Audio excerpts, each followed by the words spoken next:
Նա միշտ էլ համեստ էր, նվիրված ու երբեք չէր պատկերացնում, որ իր կյանքը կփոխվի ընդամենը մեկ հայացքից։ Բայց երբ հզոր տնօրենը հայտնվեց նրա ճանապարհին, նրանց միջ մի բան արթնացավ։ Այն, ինչ թվում էր հեքիաթ, վերածվեց լքվածության ու լռության։ Այժմ, միայնակ ու հղի, նա պետք է որոշի՝ շարունակել առաջ գնալ, թե դիմակայել անցյալին։ Հուսով եմ, ձեզ դուր կգա այս պատմության հուզիչ շրջադարձը, սերը ցույց կտա կյանքի գեղեցկությունը։ Եթե հավանեք, բաժանորդագրվեք ալիքին։ Մի մոռացեք գրել, թե որտեղից եք դիտում։ Երանը եռում էր, ինչպես միշտ։ Մարտյան արը խորշակում էր հյուսիսային պողոտայի ապակե շենքերը, արտացոլելով այնտեղ ապրողների շտապողականությունը, հանդիպումների, հետաձգված երազանքների ու վճարվելիք հաշիվների մեջ։ Անահիտ Սարգսյանը այդ մարդկանցից մեկն էր։ 27 տարեկանում նա ամեն օր արթնանում էր առավոտյան 5:30-ին, որպեսզի 2 երթուղայինով հասնի Ալեքսանյան շինարարական ընկերության գրասենյակ, որը երկրի խոշորագույն կառուցապատողներից մեկն էր։ Նրա վարչական վերլուծաբանի պաշտոնը փայլուն չէր, բայց ազնիվ էր, նա հպարտանում էր դրանով։ Անահիտը բաժնում հայտնի էր որպես մեկը, ով երբեք օգնություն չէր մերժում։ Միշտ առաջինն էր գալիս, միշտ վերջինն էր գնում։ Գործընկերները կատակում էին, թե նա այնտեղ է ապրում, բայց ճշմարտությունն ավելի պարզ էր։ Անահիտը վախենում էր հիասթափեցնել։ Լինելով դերձակուհու թոշակի անցած ավտոբուսի վարորդի դուստր, նա մեծացել էր, տեսնելով, թե ինչպես են ծնողներն իրենց զոհաբերում, որպեսզի ինքը կարողանա սովորել։ Համալսարանում կառավարում սովորելը ձեռքբերում էր, իսկ այս աշխատանքը գտնելը հրաշք։ Չէր կարող ձախողվել։ Ոչ հիմա։ Այդ առավոտ, ինչպես մյուսները, Անահիտը դասավորում էր եռամսյակի ֆինանսական հաշվետվությունները, երբ միջանցքում շարժ լսեց։ Տարօրինակ էր։ Ավելի աշխույժ։ Քարտուղարուհիներն ուղղում էին մազերը, մենեջերները ստուգում էին փողկապները։ Նա նայեց կողքի գործընկերուհուն, Նարինեին, որը լայն բացված աչքերով շշնջաց. Նա գալիս է։ Անահիտը գնճռոտեց ճակատը։ Ո՞վ նա։ Դավիթ Ալեքսանյանը։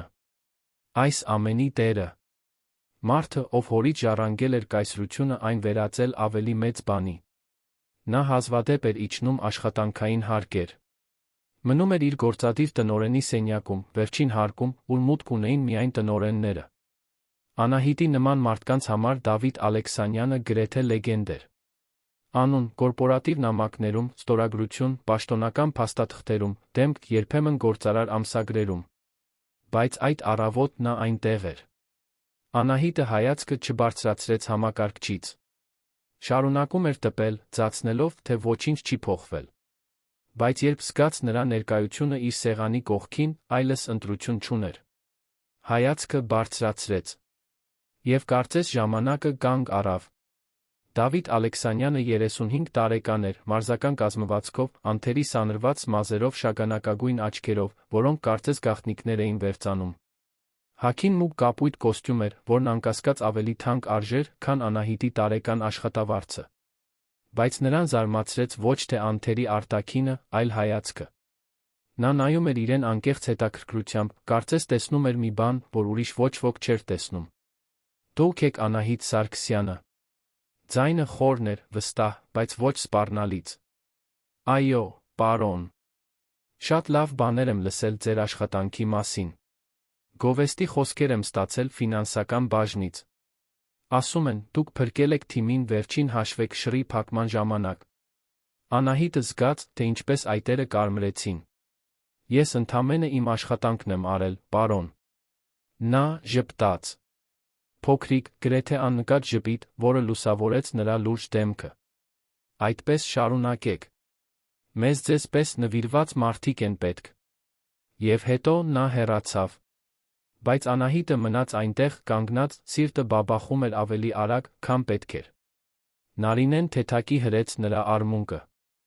Աղջի, այս ինչ էր։ Ընկերության ամենահզոր մարդը եկավ քո սեղանի մոտ, քեզ գովելու։ Դու հայտնի ես դարձել։ Անահիտը գլուխը թափ տվեց, փորձելով կրկին կենտրոնանալ աղյուսակի թվերի վրա։ Բայց չէր կարողանում։ Այդ հայացքը։ Այդ ժպիտը։ Այդ պահին մի բան փոխվել էր, նա հստակ չգիտեր, թե ինչ։ Հաջորդ օրերը տարօրինակ էին։ Անահիտը սկսեց բաներ նկատել։ Դավիթն ավելի հաճախ էր անցնում իր հարկով։ Միշտ ինչ-որ հավանական պատրվակով, իհարկե։ Հանդիպում ինժեներական բաժնի հետ, վարչական գործընթացների ստուգում, զրույց մենեջերների հետ։ Բայց նա անխտիր շեղում էր ճանապարհը, նրան ողջունելու համար։ Բարի լույս, Անահիտ։ Ինչպես է ընթանում նախագիծը։ Ձայնը միշտ քաղաքավարի էր, տոնը միշտ պրոֆեսիոնալ։ Բայց աչքերն այլ բան էին ասում։ Անահիտը սկսեց տնից դուրս գալուց առաջ մազերն ուղղել։ Ավելի գեղեցիկ բլուզներ ընտրել։ Համեստ շրթներ քսել։ Նա իրեն հիմար էր զգում։ Այդ մարդը բոլորովին իր հասանելիությունից դուրս էր։ Նա գլխավոր տնօրենն էր, իսկ ինքը ընդամենը աշխատակից։ Նա ընտրում էր գործարարների ու քաղաքական գործիչների հետ, իսկ ինքը ճաշարանում գործընկերուհիների հետ տանից բերած ուտելիքներ կիսում։ Իմաստ չուներ։ Բայց սիրտը տրամաբանությունից գլուխ չի հանում։ Առաջին հանդիպումից 3 շաբաթ անց Անահիտը ներքին նամակ ստացավ։ Հրավեր 25-րդ հարկում կայանալիք ժողովի։ Ռազմավարական պլանավորման բաժին։ Նա 3 անգամ վերընթերցեց նամակը։ Սխալ կար։ Ինքը ռազմավարական պլանավորմամբ չէր զբաղվում։ Նարինեն նայեց նրա ուսի վրայով աչքերը չռեց։ Անահիտ, սա տնօրինության հետ ժողով է։ Քեզ են կանչել։ Անահիտի ստամոքսը սեղմվեց։ Գուցե սա քողարկված աշխատանքից ազատում էր։ Գուցե լուրջ սխալ էր թույլ տվել ու չգիտեր։ Նա դողացող ոտքերով բարձրացավ վերելակ, ձեռքին պահելով մի թղթապանակ, որի փաստաթղթերի անհրաժեշտության մեջ նույնիսկ վստահ չէր։ Երբ դռները բացվեցին, նրան դիմավորեց մի էլեգանտ քարտուղարուհի, որն ուղեկցեց նրան դեպի ապակեպատ խորհրդակցությունների սենյակ։ Ներսում Դավիթը մենակ էր, կանգնած, պատուհանից նայում էր ներքում փռված քաղաքին։ Անահիտը դանդաղ մտավ։ Պարոն Ալեքսանյան։ Նա շրջվեց։ Նույն համեստ ժպիտը։ Անահիտ, շնորհակալ եմ, որ եկաք։ Խնդրեմ, նստեք։ Նա հնազանդվեց, փորձելով թաքցնել հուզմունքը։ Ես ինչ-որ բան սխալ եմ արել։ Դավիթը ծիծաղեց։ Ոչ, ընդհակառակը։ Ես ձեզ համար առաջարկ ունեմ։ Նա նստեց նրա դիմաց, ձեռքերը խաչելով սեղանին։ Ես վերակազմավորում եմ նախագծերի կառավարման թիմը։ Ինձ պետք է վերլուծական մտածողությամբ, նվիրվածությամբ կազմակերպչական ունակություններով մեկը։ Ձեր անունն առաջինն էր, որ մտքովս անցավ։ Անահիտը թարթեց աչքերը, շփոթված։ Բայց… Ես ընդամենը վարչական վերլուծաբան եմ։ Դուք դրանից շատ ավելին եք։ Ես տեսել եմ ձեր հաշվետվությունները։ Դուք ռազմավարական հայացք ունեք։ Ուզում եմ ձեզ պաշտոնի բարձրացում առաջարկել։ Հատուկ նախագծերի համակարգող։ Եռակի բարձր աշխատավարձ, ընդլայնված արտոնություններ, դուք կաշխատեք անմիջապես ինձ հետ։ Անահիտի աշխարհը պտտվեց։ Սա չէր կարող իրական լինել։ Ես չգիտեմ ինչ ասել։ Ասեք, որ համաձայն եք։ Նա նայեց նրան։ Նրա աչքերում մի բան կար։ Մի բան, որը պրոֆեսիոնալ առաջարկից անդին էր։ Եվ այդ պահին Անահիտը հասկացավ։ Սա… միայն աշխատանքի մասին չէր։ Ես համաձայն եմ։ Նրա ժպիտը լայնացավ։ Հրաշալի է։ Երկուշաբթի օրվանից սկսում եք։ Անահիտը այդ սենյակից դուրս եկավ կարծես թռչելով։ Լաց լինելով զանգեց մորը, պատմեց ընկերուհիներին, տանը մենակ տոնեց մի բաժակ նարնջի հյութով, որովհետ գինի չուներ։ Բայց խորքում մի սառնություն կար սրտում։ Որովհետ նա գիտեր։ Գիտեր, որ անցել է մի անտեսանելի գիծ։ Եվ վստահ չէր, թե կկարողանա վերադառնալ։ Երկուշաբթին շատ արագ եկավ։ Անահիտին ուղեկցեցին մի ընդարձակ սենյակ, որը նայում էր քաղաքին, որտեղ պետք է լիներ նրա նոր աշխատասեղանը։ Այն Դավիթի սենյակի կողքին էր։ Նա օրվա մեծ մասն անցկացրեց, բացատրելով նախագծերը, նպատակները, առաջնահերթությունները։ Նա պրոֆեսիոնալ էր, կենտրոնացած, բայց միշտ ուշադիր։ Եվ աշխատանքային օրվա վերջում նա մի հարց տվեց, որը կփոխեր ամեն ինչ։ Անահիտ, ընտրում եք։ Նա վարանեց։ Ինչպես թե։ Սոված եմ։ Մտածեցի, կարող ենք շարունակել նախագիծը քննարկել ավելի հանգիստ վայրում։ Այստեղ մոտակայքում մի համեստ ռեստորան գիտեմ։ Դա շատ վատ գաղափար էր։ Անահիտը դա գիտեր։ Բայց երբ նայեց նրա աչքերին, բոլոր ողջամիտ ձայները լռեցին։ Լավ։ Գնացինք։ Ռեստորանը փոքր էր, թաքնված մի կողմնային փողոցում, հեռու կորպորատիվ հայացքներից։ Նրանք իտալական պաստա կարմիր գինի պատվիրեցին, խոսեցին ամեն ինչի մասին, բացի աշխատանքից։ Դավիթը խոսեց ընտանիքի ազգանունը կրելու ճնշման մասին, թե ինչպես էր ամբողջ կյանքում պատրաստվել ընկերությունը ստանձնելուն, առանց երբեք ընտրություն ունենալու։ Անահիտը պատմեց իր համեստ մանկության մասին, թե ինչպես էր տեսնում մորը մինչ ուշ գիշեր կար անելիս, իր անգլերենի դասերի գումարը վճարելու համար։ Երբ հաշիվը բերեցին, Դավիթը թույլ չտվեց, որ նա նույնիսկ դրամապանակին դիպչի։ Սա իմ հաշվին է։ Եվ Անահիտ, ինձ շատ դուր եկավ այս երեկոն։ Ինձ նույնպես։ Կարող ենք կրկնել։ Նա պետք է ասեր, ոչ։ Պետք է հեռավորություն պահեր։ Բայց չկարողացավ։ Կարող ենք։ Եվ կրկնեցին։ Շաբաթական 2 անգամը դարձավ 3։ Ընթրիքները վերածվեցին գիշերային զբոսանքների հյուսիսային պողոտայով։ Զրույցները, խոստովանությունների։ Եվ ապրիլյան մի անձրոտ գիշեր, երբ նա Անահիտին տուն էր ուղեկցում, կանգնեցրեց մեքենան նրա շենքի դիմաց, բռնեց նրա ձեռքը։ Անահիտ, ես այլս չեմ կարող ձացնել։ Չեմ ուզում, որ սա միայն աշխատանք լինի։ Դու ինձ դուր ես գալիս։ Շատ։ Նրա սիրտը քիչ մնաց կուրծքը ճեղքեր։ Դավիթ, սա խենթություն է։ Դուք իմ տնօրենն եք։ Ես ձեզ համար եմ աշխատում։ Գիտեմ։ Եվ ես պետք է ավելի զուսպ լինեի։ Բայց չեմ կարող։ Այն օրվանից, երբ քեզ տեսա, ուրիշ ոչ մի բանի մասին չեմ կարողանում մտածել։ Նա նայեց նրան, տեսավ անկեղծությունը այդ շագանակագույն աչքերում, բոլոր պատնեշները փլուզվեցին։ Դուք էլ ինձ դուր եք գալիս։ Նա դանդաղ մոտեցավ, նրան հետ քաշվելու ժամանակ տալով։ Բայց Անահիտը հետ չքաշվեց։ Երբ նրանց շուրթերը հանդիցին, կարծես ամբողջ աշխարհն անհետացավ։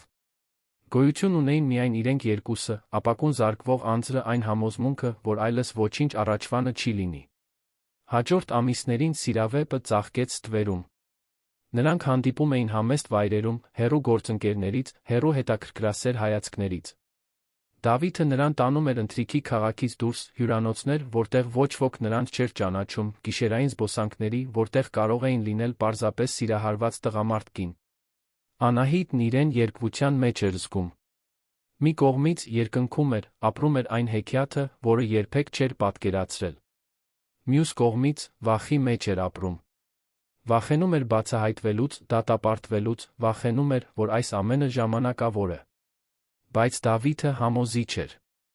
Ասում էր, որ ամեն ինչ լուրջ է, որ ապագա է ուզում նրա հետ, որ կդիմակայի ցանկացած խոչընդոտի։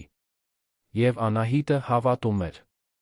Որովհետև երբ նա նայում էր իրեն, երբ բռնում էր իր ձեռքը, երբ խոստումներ էր շշնջում մթության մեջ, ամեն ինչ հնարավոր էր թվում։ Մինչ որ մի օր ամեն ինչ փլուզվեց։ Հուլիսյան շոգ ուրբաթ էր։ Անահիտն իր սենյակում էր, դասավորում էր ամսվա հաշվետվությունները, երբ Դավիթը ներս մտավ։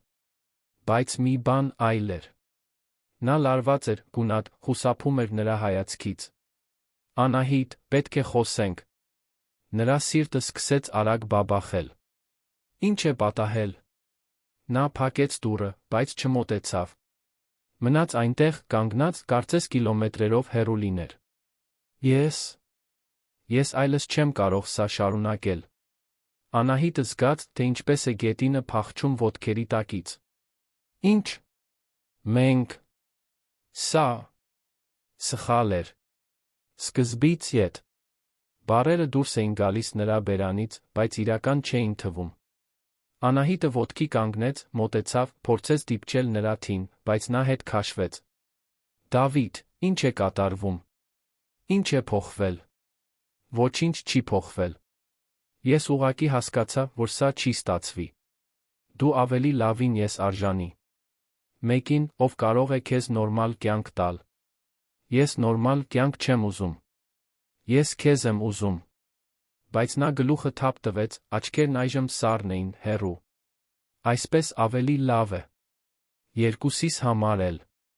Եվ հետո նա շրջվեց ու գնաց։ Թողեց Անահիտին այնտեղ, մենակ, կոտրված սրտով միլիոնավոր անպատասխան հարցերով։ Նա փորձեց զանգել։ Հաղորդագրություններ ուղարկեց։ Խնդրեց խոսել։ Բայց Դավիթը խուսափում էր նրանից։ Երբ միջանցքում հանդիպում էին, նա հայացքը փախցնում էր։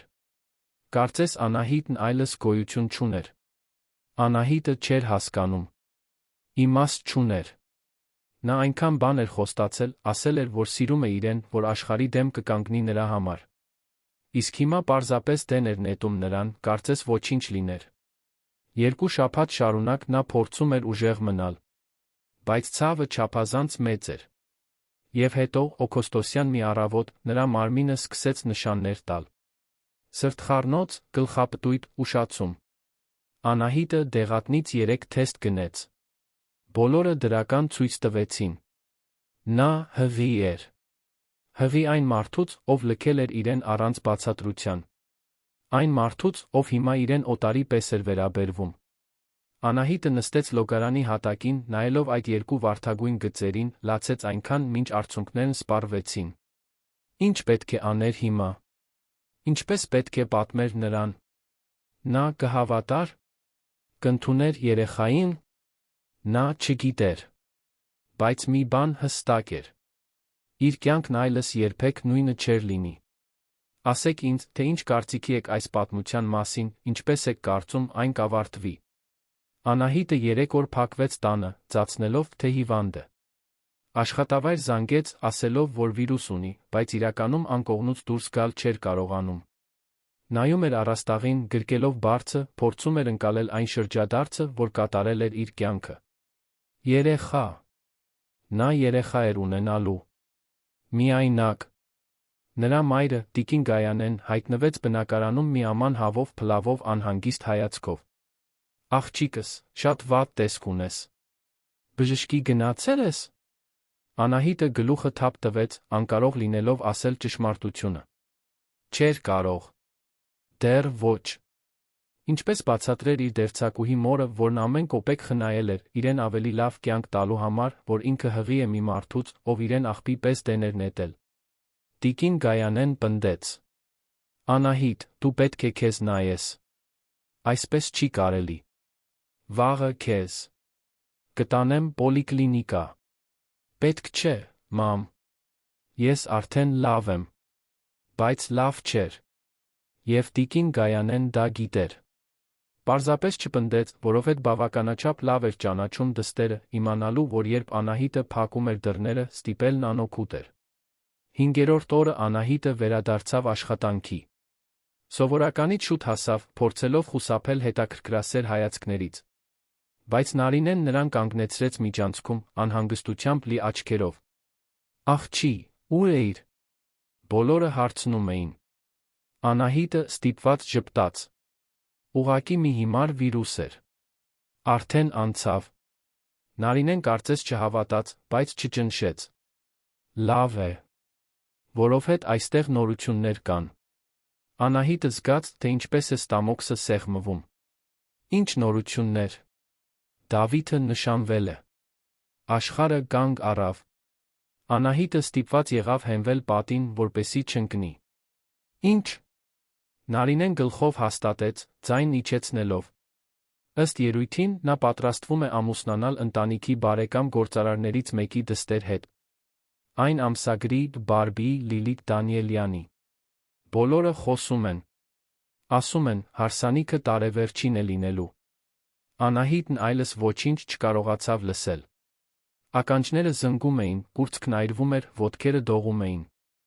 Մի պատրվակ մրմնջաց վազեց դեպի զուգարան։ Փակվեց խցիկներից մեկում թույլ տվեց, որ արցունքները լուր հոսեն։ Ուրեմն սա էր պատճառը։ Դրա համար էր նա անհետացել։ Դրա համար էր սառնությունը, հեռավորությունը, արամարանքը։ Նրան խոստացել էին ուրիշին։ Իսկ ինքը, Անահիտը, ընդամենը զբաղմունք էր եղել։ Ժամանց։ Գաղտնի արկած, որը պետք էր ջնջել մեծ հարսանիքից առաջ։ Անահիտը խորը շունչ քաշեց, ցրփեց դեմքը, որոշում կայացրեց։ Չի պատմի նրան հղիության մասին։ Չի տա նրան այն բավականությունը մտածելու, որ ինքը փորձում է նրան կապել իրեն։ Ինքն այդպիսի կին չի լինի։ Նա երեխային միայնակ կմեծացնի։ Նա մարտիկ ծնողների դուստր էր, վաղուց էր սովորել պայքարել։ Եվ նորից կպայքարեր։ Այդ օրը Անահիտը դիմում գրեց աշխատանքից ազատվելու համար։ Նրա ղեկավարը ցնցված էր։ Անահիտ, վստահ եք։ Ձեզ հենց նոր են պաշտոնի բարձրացում տվել։ Վստահ եմ։ Առաջարկ եմ ստացել մեկ այլ ընկերությունից։ Ավելի լավ է իմ կարիերայի համար։ Սուտ էր, իհարկե։ Բայց նա պարտավոր չէր դա իմանալ։ Անահիտը 30 օրվա պարտադիր աշխատանքը կատարեց ռոբոտի պես, խուսափելով միջանցքներում Դավիթի հետ հանդիպելուց, ծածնելով, թե իր աշխարհը չի փլուզվել։ Եվ հետո սեպտեմբերյան մի առավոտ նա վերջին անգամ դուրս եկավ այդ ապակե շենքից, տանելով իր իրերով լի մի արկղ մի երեխա իր որովայնում, որի գոյության մասին ոչ ոք չգիտեր։ Հաջորդ ամիսներն Անահիտի կյանքի ամենադժվարն էին։ Նա ժամանակավոր աշխատանք գտավ ավելի փոքր ընկերությունում, շատ ավելի ցածր աշխատավարձով, բայց գոնե դա ինչ-որ բան էր։ Նոր Նորքում մի փոքրիկ բնակարան վարձեց, հեռու հյուսիսային պողոտայից, հեռու հիշողություններից, հեռու նրանից։ Փորը թաքցնում էր լայն բլուզների տակ, հանգստյան օրերին տնից դուրս չէր գալիս, աղոթում էր, որ ոչ ոք հարցեր չտա։ Տիկին Գայանեն կասկածում էր, իհարկե։ Մայրերը միշտ են կասկածում։ Բայց Անահիտը համառը շարունակում էր ստել, թե ուղղակի հոգնած է, սթրեսի մեջ, փորձում է հարմարվել նոր աշխատանքին։ Մինչ որ մի օր, երբ փորն այլս հնարավոր չէր թաքցնել, տիկին Գայանեն թակեց դուռը մի տուփ գաթայով վճռական հայացքով։ Անահիտ, բացիր այս դուռը հիմա։ Մամ, զբաղված եմ։ Բացիր, աղջիկս։ Թե չէ կջարդեմ։ Անահիտը բացեց։ Եվ երբ տիկին Գայանեն տեսավ կլորացած փորը հին բլուզի տակ, նրա աչքերը լցվեցին արցունքներով։ Աստված իմ, Անահիտ։ Որքան ժամանակ է։ 6 ամիս։ Տիկին Գայանեն ներս մտավ, փակեց դուռը, գրկեց դստերը իր ողջ ուժով։ Իսկ հա իրը։ Անահիտը սկսեց լաց լինել։ Հայր չկա։ Նա ինձ լքեց։ Ոչինչ չգիտի։ Եվ չի էլ իմանա։ Տիկին Գայանեն հետ քաշվեց, դստեր դեմքը բռնելով ձեռքերի մեջ։ Աղջիկս, դու պարտավոր չես միայնակ անցնել այս ամենի միջով։ Մենք այստեղ ենք։ Ես, հայրդ, քույրդ։ Մենք ընտանիք ենք։ Եվ այսպես գաղտնիքը բացահայտվեց։ Անահիտի հայրը, պարոն Հովհաննեսը, սկզբում զայրացավ, ուզում էր իմանալ, թե ով է այդ տղամարդը, խոստացավ ջարդել նրա դեմքը։ Բայց Անահիտը հաստատակամ մնաց։ Չի բացահայտի։ Իմաստ չուներ։ Կրտսեր քույրը Արմինեն ցնցված էր, բայց շուտով դարձավ աշխարհի ամենաօգորված մորաքույրը։ Հաջորդ 3 ամիսներին Անահիտն ապրում էր հյուծիչ առօրյայով։ Աշխատում էր մինչ ուժասպառ լինելը, տուն էր վերադառնում ուռած ոտքերով, պատրաստում էր այն փոքրիկ սենյակը, որը պետք է ծառայեր որպես մանկասենյակ, փորձում էր պատկերացնել, թե ինչպես է միայնակ երեխա մեծացնելու։ Գիշերները, երբ մենությունը սեղմում էր, նա նայում էր հեռախոսին։ Ուզում էր զանգել Դավիթին։ Ուզում էր գոռալ, լաց լինել, հարցնել, թե ինչու նա այդպես վարվեց։ Բայց երբեք չէր զանգում։ Որովհետև խորքում վախենում էր պատասխանից։ Վախենում էր, որ նա կասի, թե իրեն չի հետաքրքրում։ Որ երբեք էլ չի հետաքրքրել։ Ծննդաբերությունը տեղի ունեցավ հունվարյան մի գիշեր։ Անահիտը տանը մենակ էր, երբ սկսվեցին կծկումները։ Զանգեց մորը, որը 15 րոպեից հասավ պարոն Հովհաննեսի հետ, երեքով շտապեցին մոտակա պետական հիվանդանոց։ 12 ժամ ցավ էր։ 12 ժամ ճիչեր, արցունքներ, զղջումներ ու հույսեր, խառնված իրար։ Եվ հետո, երբ Արն արդեն բարձր էր երկնքում, Անահիտը լսեց աշխարհի ամենագեղեցիկ լացը։ Տղա է, տիկին Անահիտ։ Նրանք երեխային դրեցին նրա գիրկը, Անահիտը նայեց այդ կարմիր դեմքին, այդ դեռ փակ աչքերին, այդ փոքրիկ ձեռքերին, զգաց մի բան, որ երբեք չէր զգացել։ Մի հսկայական, համապարփակ սեր, որը չէր տեղավորվում կրծքում։ Բար, սեր իմ։ Ես քո մայրն եմ։ Եվ ես խոստանում եմ, որ քեզ կպաշտպանեմ ամեն ինչից։ Տիկին Գայանեն լաց էր լինում նրա կողքին, պարոն Հովհաննեսը զգուշորեն սրբում էր ակնոցները, իսկ Արմինեն արդեն հազարավոր նկարներ էր անում հեռախոսով։ Ինչ անուն ես դնելու։ Անահիտը նայեց երեխային, այդ փոքրիկ էակին, որի կեսն ինքն էր, կեսը մի մարդ, որն անհետացել էր իր կյանքից, ընտրեց մի անուն, որը նշանակում էր ուժ։ Լոն։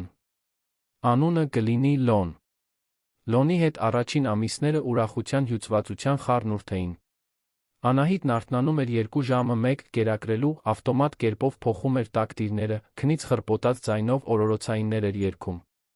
Բնակարանը վերածվել էր հագուստի, շերի գունավոր պլաստմասե խաղալիքների քաոսի։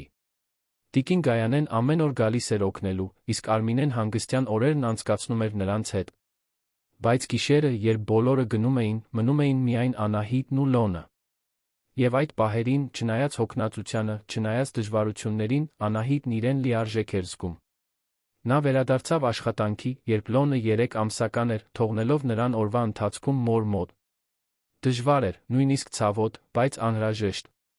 Հաշիվներն իրենց չէին վճարվում, իսկ խնայած գումարը վերջանում էր։ Անահիտը խուսափում էր սոցիալական ցանցերից։ Ջնջել էր Դավիթին բոլոր տեղերից, արգելափակել էր նրա համարը, ջնջել էր իրենց համատեղ լուսանկարները։ Ուզում էր մոռանալ։ Պետք էր մոռանալ։ Բայց դա անհնար էր։ Որովհետև ամեն անգամ, երբ նայում էր Լոնին, տեսնում էր նրա աչքերը, նրա դիմագծերը, նրա ժպիտը։ Մինչ որ մի օր, թուլության պահին, Անահիտը լուսանկար տեղադրեց Ինստագրամում։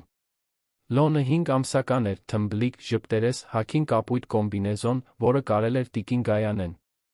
Նկարագրության մեջ գրված էր ընդամենը. «Իմ նոր սկիզբը»։ Նա չէր սպասում, որ որևէ մեկը կտեսնի։ Նրա էջը փակ էր, քիչ հետևորդներ ուներ, նրանցից ոչ մեկը կապ չուներ Դավիթի հետ։ Բայց տիեզերքը տարօրինակ ձեր ունի իրադարձությունները միմյանց հանդիպեցնելու համար։ Այդ նույն շաբաթ, հեռու այնտեղից, հյուսիսային պողոտայի շքեղ բնակարանում, Դավիթ Ալեքսանյանը չէր կարողանում քնել։ Երրորդ գիշերն էր անընդմեջ, որ անքնություն ուներ։ Նա վեր կացավ, գնաց պատշգամբ, նայեց ներքում լուսավորված քաղաքին, զգաց, թե ինչպես է այդ ծանոթ դատարկությունը սեղմում կուրծքը։ Այն օրվանից, երբ լքել էր Անահիտին, ոչինչ իմաստ չուներ։ Նա փորձել էր առաջ շարժվել, փորձել էր համոզել իրեն, որ ճիշտ բան է արել, բայց չէր կարողանում։ Լիլիթի հետ հարսանիքը չեղարկվել էր 2 ամիս առաջ, երբ նա վերջապես քաջություն ունեցավ խոստովանելու, որ չի սիրում այդ կնոջը։ Որ երբեք էլ չի սիրի։ Նա վերցրեց հեռախոսը, բացեց Ինստագրամը, սկսեց աննպատակ թերթել լրահոսը։ Մինչ որ մի լուսանկար կանգնեցրեց նրան։ Երեխայի լուսանկար։ Նա քիչ մնաց անցներ, բայց մի բան ստիպեց նրան կանգ առնել։ Այդ աչքերը։ Այդ դիմագծերը։ Նա մեծացրեց նկարը, նայեց էջին։ Անահիտ Սարգսյան։ Դավիթի սիրտը սկսեց արագ բաբախել։ Նա նայեց նկարագրությանը։ Իմ նոր սկիզբը։ Նայեց տեղադրման ամսաթվին։ 5 օր առաջ։ Նորից նայեց երեխային։ Եվ հետո, ինչպես հարված ստամոքսին, հասկացավ. Լոն։ Անունը հեշթեգերում էր։ Լոն, 5 ամսական։ Դավիթը հաշվարկներ արեց։ 9 ամիս առաջ ինքն ու Անահիտը դեռ միասին էին։ Երեխան։ Այդ երեխան իրենն էր։ Նա նստեց հատակին, հեռախոսը դողում էր ձեռքին, սկսեց լաց լինել։ Ինչպես կարող էր այդքան հիմար լինել։ Ինչպես կարող էր լքել այն կնոջը, ում սիրում էր, առանց նույնիսկ բացատրություն տալու։ Ինչպես կարող էր թույլ տալ, որ նա միայնակ անցնի հղիության միջով։ Մեղքի զգացումը ջնշող էր։ Ցավը, անտանելի։ Եվ այդ ամենն ուղղելու, որդուն տեսնելու, ներողություն խնդրելու հրատապ ցանկությունն ավելի մեծ էր, քան որևէ այլ բան։ Դավիթը վերցրեց մեքենայի բանալիները, վազելով դուրս եկավ բնակարանից, ուղիղ գնաց ընկերություն։ Մտավ կադրերի բաժնի համակարգ, փնտրեց Անահիտի տվյալները, գտավ նրա թարմացված հասցեն։ Երան, նոր նորք։ Հասարակ թաղամաս, ամեն ինչից հեռու։ Նա նստեց մեքենան, խելագարի պես քշեց։ Գիշերվա 2-ն էր, փողոցները դատարկ էին, բայց նրա համար մի նույն էր։ Միայն մի բանի մասին էր կարողանում մտածել։ Ես որդի ունեմ։ Ես որդի ունեմ, լքել եմ 2-ին էլ։ Երբ հասավ Անահիտի շենքին, կայանեց դիմացը, մնաց այնտեղ, կանգնած, նայելով 3-րդ հարկի լուսավորված պատուհանին։ Ինչ պետք է ասեր։ Ինչպես բացատրեր։ Ինչպես ներողություն խնդրեր աններելի բանի համար։ Բայց նա չէր կարող հետ դառնալ։ Ոչ հիմա։ Պետք է փորձեր։ Գոնե փորձեր։ Դավիթը իջավ մեքենայից, անցավ փողոցը, սեղմեց 307 բնակարանի զանգը։ Վերում Անահիտը օրորում էր Լոնին, որը լաց էր լինում փորացավից, երբ լսեց դռան զանգը։ Ո՞վ կլիներ այդ ժամին։ Նա երեխային դրեց օրորոցի մեջ, գնաց դեպի դռան զանգը, հոգնած ձայնով հարցրեց. Ո՞վ է։ Մյուս կողմից մի ձայն, որը նա ամիսներ շարունակ չէր լսել, պատասխանեց դողացող հուսահատ. Անահիտ, ես եմ։ Դավիթը։ Խնդրում եմ, թույլ տուր բարձրանամ։ Անահիտը քարացավ դռան զանգի դիմաց։ Նրա ձայնը։ Այսքան ամիսներ անց, նրա ձայնը։ Սիրտը այնքան ուժգին էր բաբախում, որ թվում էր կուրծքը կճեղքի։ Լոնը լաց էր լինում օրորոցում, բայց նա չէր կարողանում շարժվել։ Կարծես ոտքերը կպել էին հատակին։ Անահիտ, խնդրում եմ։ Գիտեմ, որ այստեղ լինելու իրավունք չունեմ։ Բայց պետք է քեզ հետ խոսեմ։ Լոնի մասին է։ Ինչպես նա գիտեր։ Ինչպես էր իմացել։ Անահիտը նայեց լացող երեխային, անկարգ բնակարանին, միջանցքի հայելու մեջ իր աչքերի տակից շրջանակներին։ Նա պատրաստ չէր դրան։ Պատրաստ չէր նրան դիմակայելուն։ Բայց նա այնտեղ էր։ Եվ նա չէր կարող հավերժ ծածնել։ Դողացող ձեռքերով Անահիտը սեղմեց դուռը բացող կոճակը։ Լսեց նրա քայլերը աստիճաններով բարձրանալիս, յուրաքանչյուր քայլը հնչում էր որպես դատավճիռ ազդարարող թմբկահարություն։ Երբ նա թակեց դուռը, Անահիտը 3 անգամ խորը շունչ քաշեց բացելուց առաջ։ Եվ ահա նա։ Դավիթ Ալեքսանյանը, մարդը, որը 1000 կտոր էր արել իր սիրտը։ Միայն թե հիմա նա այլ տեսք ուներ։ Աչքերը կարմիր էին, ուռած, կարծես լաց էր եղել։ Մազերը խառնված էին։ Հագին ճմրթված վերնաշապիկ էր ջինսե տաբատ, բոլորովին նման չէր այն անթերի կոստյումներին, որ սովորաբար կրում էր։ Նա թվում էր մարդկային։ Խոցելի։ Անահիտը ոչինչ չասաց։ Պարզապես նայեց նրան, սպասելով։ Դավիթը նայեց նրան, հետո նայեց բնակարանի ներսը, որտեղ Լոնը շարունակում էր լաց լինել։ Այս երեխան նա իմ որդին է։ Նրա ձայնը դուրս եկավ խռպոտ, դողացող, հուզմունքով լի։ Անահիտը սեղմեց շուրթերը, փորձելով զսպել արցունքները, որոնք արդեն սկսում էին հավաքվել։ Այո։ Հաստատումը նման էր Դավիթի կրծքում պայթող ռումբի։ Նա հետ գնաց, հենվեց միջանցքի պատին, դեմքը ծածկեց ձեռքերով։ Անահիտ, ինչու ինձ չասացիր։ Եվ զայրույթը, որն Անահիտը ամիսներ շարունակ պահել էր իր մեջ, վերջապես պայթեց։ Ասեի։ Ուզում ես իմանալ, թե ինչու չեմ ասել։ Որովհետ դու ինձ լքեցիր։ Դու ինձ դեն նետեցիր, կարծես ես ոչինչ լինեի։ Ասացիր, որ սխալ է եղել, որ ես ավելի լավին եմ արժանի, պարզապես անհետացար իմ կյանքից։ Դավիթը բարձրացրեց դեմքը, արցունքները հոսում էին այտերով։ Գիտեմ։ Գիտեմ, որ աշխարհի ամենավատ բանն եմ արել։ Բայց պատճառներ կային։ Պատճառներ, որոնք այն ժամանակ չէի կարող բացատրել։ Պատճառներ։ Անահիտը դառը ծիծաղեց։ Այո, պատճառները։ Դու ամուսնանում էիր, Դավիթ։ Ամսագրի, Բարբիի հետ։ Բոլորն իմացան, բացի ինձնից, հիմարից, որը հավատաց քեզ։ Ես չամուսնացա։ Ամեն ինչ չեղարկեցի։ Ոչինչ չի փոխում։ Դու ինձ հղի լքեցիր։ Ես չգիտեի։ Եթե իմանայի, բայց ես չէի ասելու։ Անահիտը գոռաց, Լոնն ավելի բարձր լացեց։ Կարծում ես, ես երեխա կօգտագործեի քեզ կապելու համար։ Կարծում ես, ես այդպիսի մարդ եմ։ Ոչ։ Ես երբեք այդպես չեմ մտածել։ Ապա ինչու ես այստեղ։ Դավիթը խորը շունչ քաշեց, ցրփեց դեմքը, ասաց այն ճշմարտությունը, որը խեղդում էր կոկորդը այն պահից, երբ տեսավ այդ լուսանկարը։ Որովհետ ես վախկոտ եմ։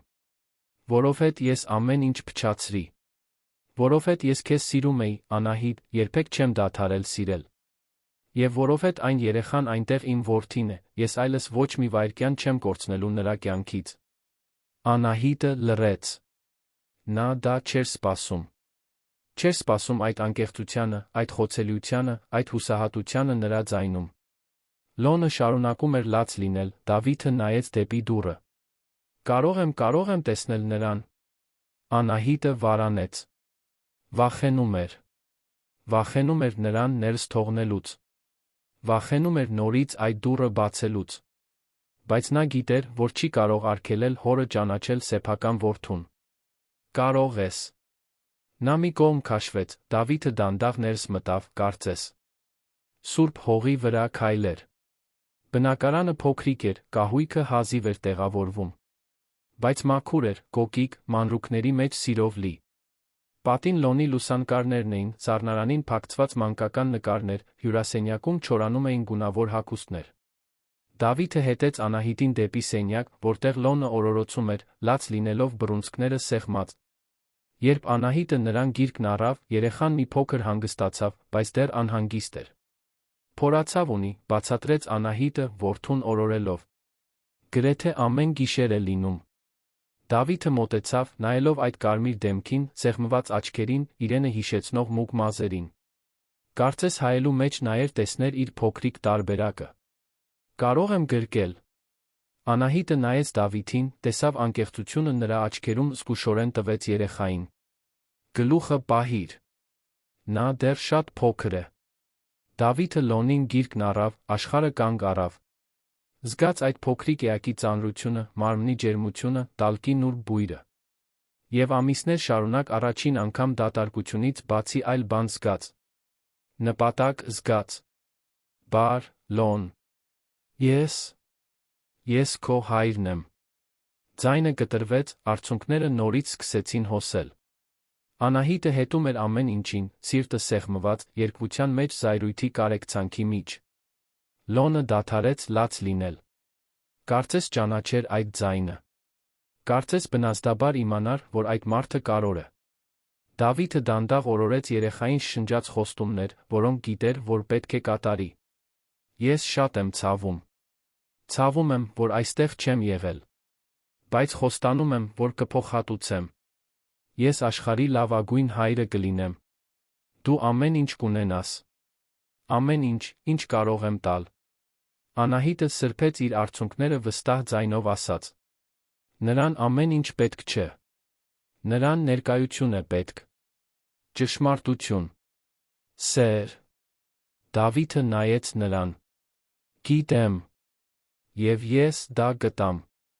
Եթե դու ինձ թույլ տաս։ Հաջորդ օրերը տարօրինակ էին։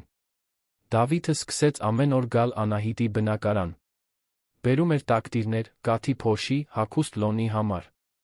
Գալիս էր առավոտյան, մնում մինչ երեկո, սովորելով տակտիր փոխել, շեր պատրաստել, երեխային օրորել քնեցնելու համար։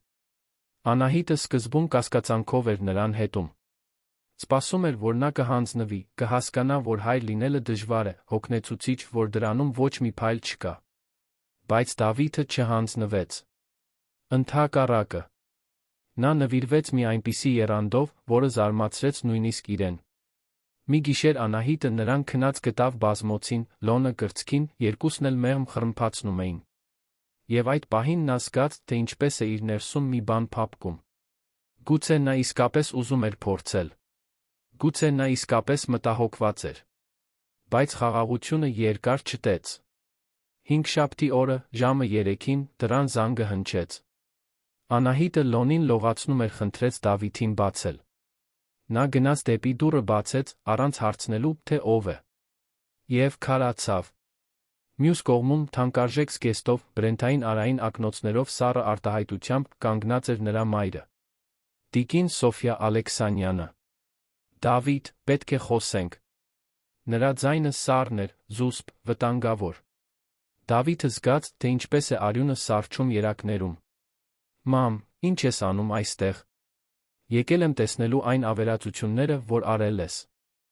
Անահիտը հայտնվեց Դավիթի հետում, Լոնը գրկին, փաթաթված սրբիչով։ Երբ տեսավ տիկին Սոֆյային, դեմքը գունատվեց։ Նա էր այն կինը, որը հղիության ժամանակ հայտնվել էր, գումար առաջարկելով, որպեսզի ինքն անհետանա։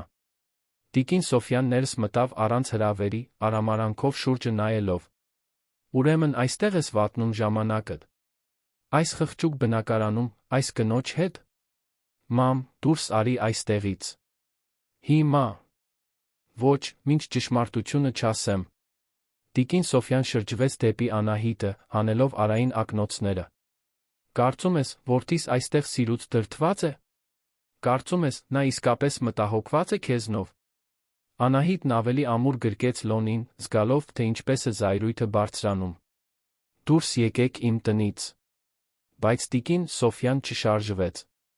Նա այստեղ է միայն այն պատճառով, որ իմացել է երեխայի մասին։ Դրանից առաջ նույնիսկ չէր հիշում, որ դու գոյություն ունես։ Դա ճիշտ չէ։ Դավիթը գոռաց, Լոնը սկսեց լաց լինել։ Ճիշտ չէ։ Տիկին Սոֆյան առանց հումորի ծիծաղեց։ Ապա ինչու նրան լքեցիր, երբ ես խնդրեցի։ Անահիտը դանդաղ շրջվեց դեպի Դավիթը։ Ինչի՞ մասին է նա խոսում։ Դավիթը փակեց աչքերը, իմանալով, որ ճշմարտության պահը հասել է։ Անահիտ բաներ կան, որ ես քեզ չեմ պատմել։ Տիկին Սոֆյան օգտվեց առիթից։ Նա քեզ չի լքել, որովհետև ուզում էր։ Նա քեզ լքել է, որովհետև ես եմ հրամայել։ Ես եկա քեզ մոտ, հիշում ես։ Երբ հղի էիր։ Գումար առաջարկեցի։ Դու մերժեցիր։ Այդ ժամանակ գնացի որդուս մոտ վերջնագիր ներկայացրի։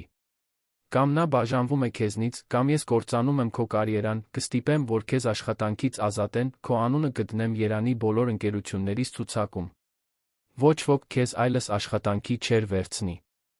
Անահիտը զգաց, թե ինչպես է գետինը փախչում ոտքերի տակից։ Դուք դա արել եք։ Դավիթը խուճապի մեջ էր։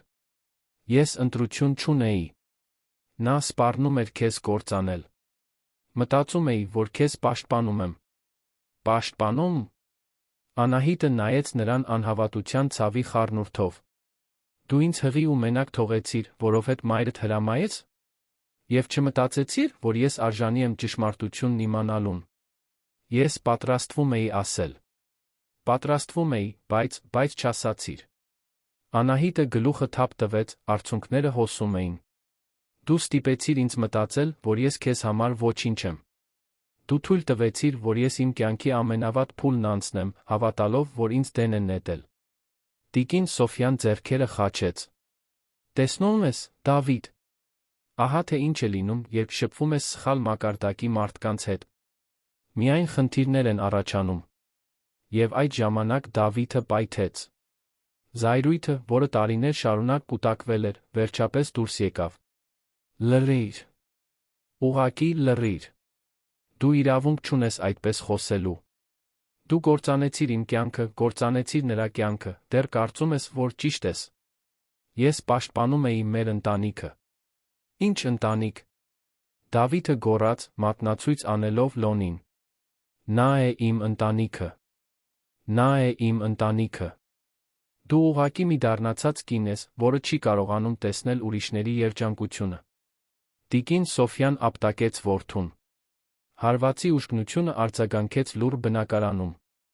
Դու չգիտես, ինչ ես խոսում։ Դավիթը բռնեց դեմքը, բայց հետ չքաշվեց։ Ես հստակ գիտեմ, ինչ եմ խոսում։ Եվ դու հիմա կգնաս այստեղից։ Եվ այլս չես մոտենա Անահիտին, Լոնին կամ ինձ։ Վերջ։ Տիկին Սոֆյան նայեց որդուն, հետո Անահիտին, հետո լացող երեխային։ Եվ հետո առաջին անգամ, կարծես մի բան կոտրվեց նրա ներսում։ Նա դուրս եկավ առանց որևէ բան ասելու, շրխկացնելով դուռը։ Անահիտը նստեց բազմոցին, դեռ գրկած Լոնին, դողալով։ Դավիթը դանդաղ մոտեցավ, ծնկի իջնելով նրա դիմաց։ Անահիտ, ես պետք է ասեի։ Գիտեմ, որ պետք է։ Ես վախկոտ էի։ Բայց երդվում եմ, որ մտածում էի, թե քեզ պաշտպանում եմ։ Անահիտը նայեց նրան, կարմրած աչքերով։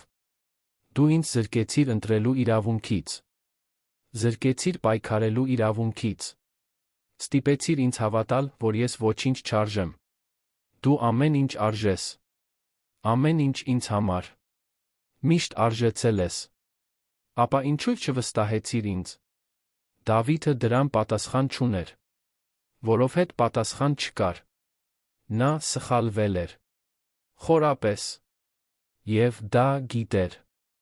Անահիտը վեր կացավ, գնաց սենյակ Լոնին դրեց օրորոցի մեջ։ Երբ վերադարձավ, վստահ ձայնով ասաց. Ինձ ժամանակ է պետք։ Պետք է այս ամենը մարսեմ։ Որքան ժամանակ։ Չգիտեմ։ Բայց առայժմ, կարծում եմ, ավելի լավ է, որ գնաս։ Իսկ Լոնը։ Կարող ես գալ տեսնելու նրան։ Բայց միայն նրան։ Ես հիմա չեմ կարող քեզ նայել առանց զայրույթ զգալու։ Դավիթը գլխով արեց, ցավը տեսանելի էր աչքերում։ Լավ։ Ես հասկանում եմ։ Բայց Անահիտ, ես չեմ հանձնվելու։ Քեզնից, Լոնից, մեզնից։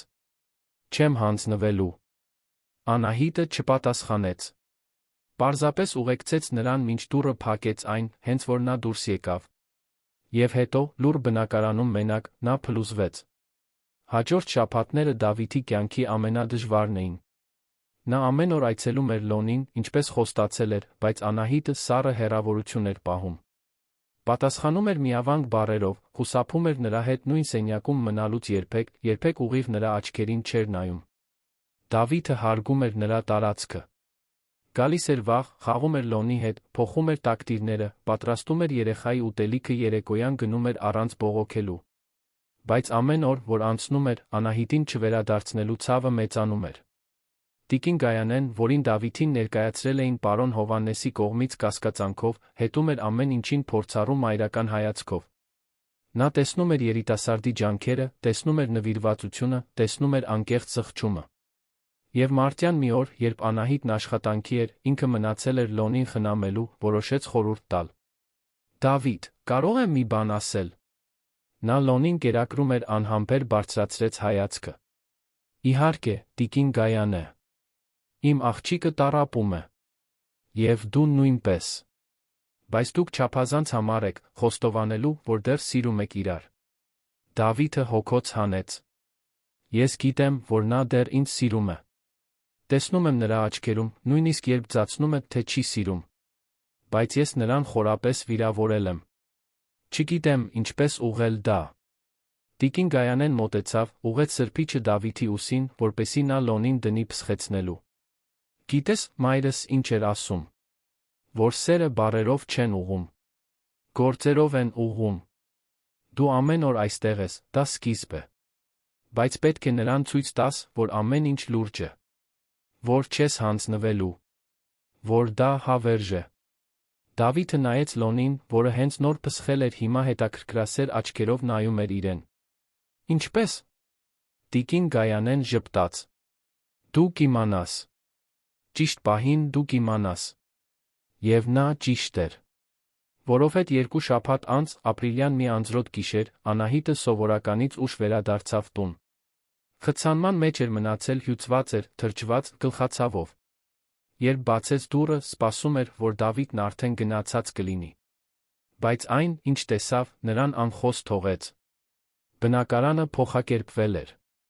Մոմերը լուսավորում էին հյուրասենյակը, ինքնաշեն ծաղկամանի մեջ ծաղիկներ կային, խոհանոցից համեղ բույր էր գալիս։ Դավիթը կանգնած էր գազօջախի դիմաց, գոգնոցով, ընթրիք էր պատրաստում։ Լոնը քնած էր օրորոցում, հագին նոր գիշերանոց։ Այս ինչ է, հարցրեց Անահիտը, դեռ կանգնած դռան մոտ։ Դավիթը շրջվեց, ձեռքերը սրբելով գոգնոցին։ Մտածեցի, որ դու արժանի ես լավ ընթրիքի։ Պատրաստել եմ այն պաստան, որը սիրում էիր։ Հիշում ես։ Այն, որ կերանք առաջին հանդիպմանը։ Անահիտը զգաց, թե ինչպես է սիրտը սեղմվում։ Հիշում էր։ Իհարկե, հիշում էր։ Դավիթ, պետք չէր, գիտեմ, որ պետք չէր։ Բայց ես ուզում եմ։ Նա մոտեցավ, բայց հարգալից հեռավորություն պահեց։ Անահիտ, գիտեմ, որ դու ժամանակ խնդրեցիր։ Եվ ես տալիս եմ։ Բայց ես նա ուզում եմ, որ դու իմանաս, որ ես չեմ հանձնվել։ Եվ երբեք չեմ հանձնվի։ Անահիտը շուրջը նայեց, մոմերին, ծաղիկներին, այն ջանքերին, որ նա գործադրել էր։ Եվ նրա ներսում մի բան սկսեց զիջել։ Ինչու ես դա անում։ Որովհետև ես քեզ սիրում եմ։ Միշտ սիրել եմ։ Եվ հիմար էի, որ չպայքարեցի քեզ համար, երբ պետք էր։ Բայց հիմա ես պայքարում եմ։ Եվ կշարունակեմ պայքարել, մինչ դու հավատաս, որ դա իրական է։ Արցունքները սկսեցին հոսել Անահիտի դեմքից։ Նա այլս ուժ չուներ դրա դեմ պայքարելու։ Հոգնել էր ծածնելուց, թե ոչինչ չի զգում, հոգնել էր սրտի շուրջ պատեր կառուցելուց։ Ես չեմ ուզում նորից տառապել։ Եվ չես տառապի։ Որովհետև ես սովորեցի։ Սովորեցի, որ դու լավագույն բանն ես, որ երբե պատահել է ինձ հետ։ Եվ որ վախկոտ լինելը քիչ մնաց ինձ զրկեր ամեն ինչից։ Ես նույն սխալը չեմ կրկնի։ Անահիտը մի քայլ առաջ արեց։ Հետո մեկ այլ։ Եվ մեկ այլ։ Մինչ որ կանգնեց նրա դիմաց, այնքան մոտ, որ կարող էր զգալ նրա մարմնի ջերմությունը։ Ինձ մի բան խոստացիր։ Ամեն ինչ։ Այլս երբեք ինձ չլքես։ Կարոր չէ, մայրդ ինչ կասի։ Կարոր չէ, աշխարհն ինչ կասի։ Դու մնում ես ինձ հետ։ Դավիթը երկու ձեռքով բռնեց նրա դեմքը, բութ մատերով սրբելով արցունքները։ Խոստանում եմ։ Երդվում եմ մեր որդու կյանքով։ Այլս երբեք քեզ չեմ լքի։ Եվ հետո վերջապես ամիսներ շարունակ բաժանումից, ցավից, վիրավորանքից, կարոտից հետո նրանք համբուրվեցին։ Եվ դա նման էր տուն վերադառնալուն։ Կորած կտորը գտնելուն։ Շնչելուն, չափազանց երկար ջրի տակ մնալուց հետո։ Հաջորդ ամիսներին նրանք դանդաղ վերականգնեցին հարաբերությունները։ Դավիթը գրեթե տեղափոխվեց Անահիտի բնակարան, կիսելով Լոնին խնամելու պարտականությունները, գիշերվա կեսին արթնանալով, երբ երեխան լաց էր լինում, երգելով աներդաշնակ մանկական երգեր, որոնք ծիծաղեցնում էին Անահիտին։ Նա վերջին անգամ դիմակայեց մորը։ Գնաց այն առանձնատուն, որտեղ մեծացել էր, մտավ հյուրասենյակ, որտեղ տիկին Սոֆյան թեյ էր խմում, կարծես ոչինչ չէր պատահել, հստակեցրեց իր մտադրությունները։ Եկել եմ զգուշացնելու, որ պատրաստվում եմ Անահիտին ամուսնության առաջարկ անել։ Եվ դու հրավիրված չես։ Ոչ, մինչ նրանից Լոնից ներողություն չխնդրես։ Ոչ, մինչ չխոստովանես, որ սխալ էիր։ Տիկին Սոֆյան բաժակը չոր ձայնով դրեց սեղանին։ Դու սխալ ես գործում։ Ոչ։ Սխալը քեզ լսելն էր։ Սխալը քո հավանությունը իմ երջանկությունից վեր դասելն էր։ Բայց դա վերջացավ։ Հիմա ես իմ սեփական ընտրություններն եմ անում։ Եվ ընտրում եմ նրան։ Միշտ նրան եմ ընտրելու։ Եվ դուրս եկավ, թողնելով տիկին Սոֆյային մենակ իր վիրավորված հպարտության ինքնաստեղծ մենության հետ։ Ամուսնության առաջարկը տեղի ունեցավ հունիսյան մի շաբաթ օր։ Դավիթը Անահիտին Լոնին տարել էր հաղթանակի զբոսայգի, պիկնիկի։ Ծառի տակ սփռոց փռեցին, սենդվիչներ կերան հետեցին, թե ինչպես է Լոնը փորձում բռնել ընկնող տերները։ Անահիտ, կարող եմ քեզ մի հարց տալ։ Նա ժպտալով նայեց նրան։ Իհարկե։ Դավիթը վերցրեց ուսապարկը հանեց թավշյա տուփ։ Երբ բացեց, Անահիտը տեսավ պարզ, նուրբ, կատարյալ մատանի։ Ես գիտեմ, որ արժանի չեմ։ Գիտեմ, որ ամեն ինչ փչացրի։ Բայց դու ինձ երկրորդ հնարավորություն տվեցիր։ Սովորեցրիր, թե ինչ է իսկապես սիրելը։ Տվեցիր ինձ աշխարհի ամենաթանկ նվերը։ Նա նայեց Լոնին, որը թուքը քսում էր սեփական ոտքին։ Եվ ես ուզում եմ իմ կյանքի մնացած մասն անցկացնել, ապացուցելով, որ արժանի եմ դրան։ Ուրեմն, Անահիտ Սարգսյան, կամուսնանաս ինձ հետ։ Անահիտը մտածելու կարիք չուներ։ Այո։ 1000 անգամ այո։ Դավիթը մատանին դրեց նրա մատին, քաշեց նրան համբույրի, Լոնը ուրախ ճչաց, կարծես հասկանար, որ դա հատուկ առիթ է։ Հարսանիքը պարզ էր, բայց հուզիչ։ Տեղի ունեցավ սեպտեմբերյան մի օր, քանաքեռ Զեյթունի մի փոքրիկ մատուռում։ Անահիտը հագել էր համեստ սպիտակ զգեստ, որը կարել էր տիկին Գայանեն, Դավիթը մոխրագույն կոստյում էր հագել, իսկ Լոնը, այժմ 9 ամսական, տատիկի գրկին էր, հագին փոքրիկ տղայի կոստյում։ Շատ հյուրեր չկային։ Միայն Անահիտի ընտանիքը, մի քանի մտերիմ ընկերներ գործընկերներ։ Տիկին Սոֆյան այնտեղ չէր։ Բայց նրա բացակայությունը չնվազեցրեց այդ օրվա երջանկությունը։ Երբ քահանան հարցրեց, թե արդյոք որե խոչընդոտ կա, բոլորը լռեցին։ Եվ հետո, երբ Անահիտն ու Դավիթը փոխանակվեցին ուխտերով, արցունքներն անխուսափելի էին։ Ես, Դավիթս, խոստանում եմ սիրել քեզ իմ կյանքի բոլոր օրերին։ Լավ օրերին, վատ օրերին։ Խոստանում եմ լինել այն հայրը, որին արժանի է Լոնը։ Եվ խոստանում եմ այլս երբեք քեզ չլքել։ Երբեք։ Ես, Անահիտս, խոստանում եմ ներել քեզ ամեն օր։ Խոստանում եմ քեզ հետ ընտանիք կառուցել։ Խոստանում եմ սիրել քեզ նույնիսկ երբ դժվար լինի։ Եվ խոստանում եմ, որ միասին մենք ավելի ուժեղ ենք, քան ցանկացած խոչընդոտ։ Երբ քահանան նրանց հայտարարեց ամուսին կին, համբույրը ծափահարվեց բոլորի կողմից։ Լոնը ծափ տվեց, ընդօրինակելով մեծերին, երջանկությունը շոշափելի էր։ Խնջույքը տիկին Գայանեի պարոն Հովհաննեսի տան բակում էր։ Խորոված կար, ռադիոյով հայկական ժողովրդական երաժշտություն էր հնչում, երեխաները վազվզում էին, շատ ուրախություն կար։ Դավիթը պարեց Անահիտի հետ գունավոր դրոշակների տակ, Լոնը քնած էր մանկասայլակում։ Երջանիկ ես, հարցրեց նա, շուրթերը հպելով նրա ճակատին։ Ավելի, քան կարող էի պատկերացնել։ Ես էլ։ Եվ մի պահ թվաց, թե այլս ոչինչ չի կարող խաթարել այդ երջանկությունը։ Բայց 3 ամիս անց, դեկտեմբերյան մի ցուրտ կիրակի, Անահիտի Դավիթի գնաց նոր տան զանգը հնչեց։ Դա փոքր, բայց հարմարավետ տուն էր, հանգիստ թաղամասում։ Լոնն արդեն քայլում էր, զայթաքում սեփական ոտքերի վրա, ծիծաղում ամեն ինչի վրա։ Դավիթը բացեց դուռը, սպասելով պիցցայի առաքիչին, որ պատվիրել էին։ Բայց երբ տեսավ, թե ով է այնտեղ, քարացավ։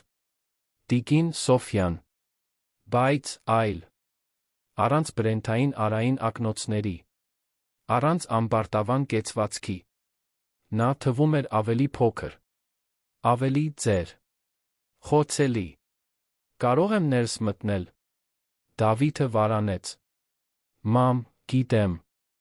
Գիտեմ, որ իրավունք չունեմ։ Բայց պետք է ձեզ հետ խոսեմ։ Անահիտը հայտնվեց Դավիթի հետում, Լոնին գրկին։ Երբ տեսավ տիկին Սոֆյային, ամբողջ մարմինը լարվեց։ Բայց մի բան այլ էր սկեսուրի աչքերում, որը երբեք սկեսուր չէր եղել։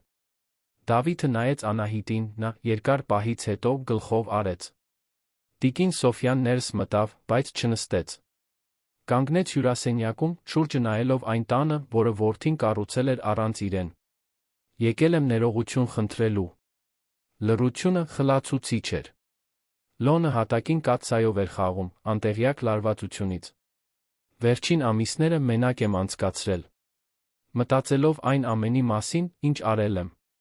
Թե ինչպես եմ կործանել որդուս երջանկությունը հպարտության, վախի, ամեն ինչը վերահսկելու ցանկության պատճառով։ Տիկին Սոֆյան նայեց Անահիտին։ Դու արժանի չէիր նրան, ինչ ես արեցի։ Արժանի չէիր այդպիսի վերաբերմունքի։ Եվ ես շատ եմ ցավում։ Իսկապես շատ։ Անահիտը ոչինչ չասաց։ Պարզապես հետում էր։ Տիկին Սոֆյան շրջվեց դեպի Դավիթը։ Իսկ դու, որդիս։ Դու միշտ եղել ես մեր լավագույնը։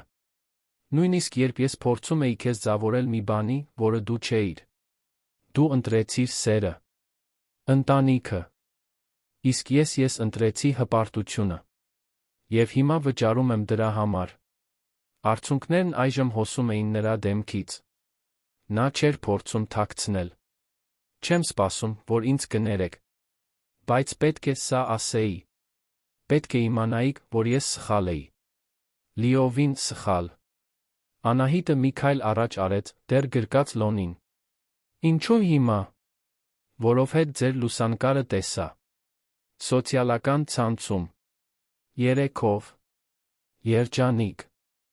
Եվ հասկացա, որ կորցնում եմ։ Կորցնում եմ որդուս։ Կորցնում եմ թոռնիկիս։ Կորցնում եմ իրական բանի մաս լինելու հնարավորությունը։ Եվ ես այլս չեմ ուզում այսպես ապրել։ Չեմ ուզում մենակ, դառնացած մեռնել, առանց փորձելու ուղղել ամեն ինչ։ Դավիթը նայեց Անահիտին, պատասխանի սպասելով։ Եվ Անահիտը, երկար պահից հետո, խորը շունչ քաշեց։ Ես այսօր չեմ կարող քեզ ներել։ Գուցե ոչ էլ վաղը։ Այն, ինչ դու արեցիր, չափազանց շատ ցավեցրեց։ Բայց ես կարող եմ փորձել։ Ժամանակի ընթացքում։ Տիկին Սոֆյան գլխով արեց, արցունքներն այժմ անզուսպ էին։ Շնորհակալ եմ։ Դա ավելին է, քան ես արժանի եմ։ Դավիթը մոտեցավ մորը։ Տարիներ շարունակ առաջին անգամ գրկեց նրան։ Եվ տիկին Սոֆյան կառչեց նրանից, կարծես վերջին փրկողակից լիներ կառչում։ Երբ նրանք բաժանվեցին, տիկին Սոֆյան նայեց Լոնին, որը հետաքրքրությամբ նայում էր իրեն։ Կարող եմ գրկել նրան։ Անահիտը վարանեց, բայց հետո տվեց երեխային։ Տիկին Սոֆյան առաջին անգամ թոռնիկին գիրկն առավ, նրա ներսում մի բան վերջնականապես կոտրվեց։ Նա նայեց այդ հետաքրքրասեր դեմքին, ուշադիր աչքերին շշնջաց. «Բար, սեր իմ, ես քո տատիկն եմ, և ես խոստանում եմ, որ ավելի լավը կլինեմ։ Կփորձեմ արժանի լինել քեզ»։ Լոնը ժպտաց։ Այն անատամ, անմեղ ժպիտը, որը չգիտեր վիրավորանքների կամ մի մասին։ Եվ այդ պահին տիկին Սոֆյան հասկացավ, թե ինչ էր կորցրել այդքան երկար ժամանակ։ Հաջորդ ամիսներին տիկին Սոֆյան մշտական ներկայություն դարձավ նրանց կյանքում։ Սկզբում այցելությունները լարված էին, քաղաքավարի, չափված։ Բայց կամաց-կամաց պատնեշները փլուզվեցին։ Նա սովորեց տատիկ լինել։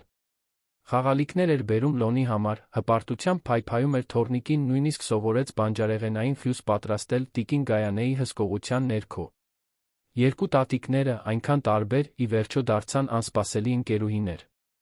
Տիկին Գայանեն սովորեցնում էր տիկին Սոֆյային լինել ավելի քիչ վերահսկող, իսկ տիկին Սոֆյան, անսպասելիորեն, ֆինանսապես օգնում էր Անահիտի ընտանիքին, առանց աղմուկ բարձրացնելու։ Եվ ապրիլյան մի օր, հարսանիքից 1 տարի անց, Դավիթը տուն եկավ, գտավ մի տեսարան, որը երբեք չէր պատկերացնի։ Տիկին Սոֆյան, տիկին Գայանեն նստած էին բազմոցին, սուրճ էին խմում, ծիծաղում ինչ-որ բանի վրա, մինչ Լոնը քնած էր տիկին Գայանեի գրկին։ Անահիտը խոհանոցում էր, ընթրիք էր պատրաստում, երգ մրմնջալով։ Նա կանգնեց դռան մոտ, հետելով։ Եվ հսկայական երախտագիտություն զգաց այն ամենի համար, ինչ պատահել էր։ Անկումների, սխալների, ներման, վերականգնման համար։ Անահիտը տեսավ նրան, ժպտաց. «Եկա՞ր, սեր իմ»։ «Եկա»։ Նա ներս մտավ, համբուրեց կնոջը, որդուն գիրկն առավ, նստեց երկու կանանց կողքին, որոնք, չնայած բոլոր տարբերություններին, սովորել էին խաղաղ գոյակցել։ Եվ այնտեղ, այդ պարզ, բայց սիրով լի սենյակում, նրանք հասկացան ամենակարևոր դասը, որ ընտանիքները կատարյալ չեն, որ սերը չի խուսափում ցավից, որ ներելն ավելի դժվար է, քան դատելը, բայց որ, ի վերջո, միշտ սերն է հաղթում։ Միշտ։ Լոնն այդ պահին արթնացավ, շուրջը նայեց, տեսավ իրեն ամենաշատը սիրող մարդկանց հավաքված, ուրախ ճչաց։ Եվ նրանք ծիծաղեցին։ Բոլորը միասին։ Որովհետև վերջապես, այսքան փոթորիկից հետո, նրանք գտել էին խաղաղությունը։ Պատմության ավարտը։ Սիրելի ունկնդիրներ, հուսով ենք, որ Անահիտի Դավիթի պատմությունը հուզեց ձեր սրտերը։ Եթե դուք հուզվեցիք սիրո, ներման նոր սկիզբների այս ճանապարհորդությունից, դրեք ձեր հավանումը, բաժանորդագրվեք ալիքին, մեկնաբանություններում պատմեք, թե ինչն է ձեզ ամենաշատը տպավորել։ Ամեն օր մենք ներկայացնում ենք այսպիսի լարված պատմություններ, որոնք բացահայտում են մարդկային հոգու ամենախորը կողմերը, ցույց տալով, որ նույնիսկ ամենադժվար պահերին իսկական սերը միշտ ճանապարհ է գտնում։ Սպասում ենք ձեզ հաջորդ թողարկմանը, մեկ պատմությամբ, որը կխառնի ձեր զգացմունքները։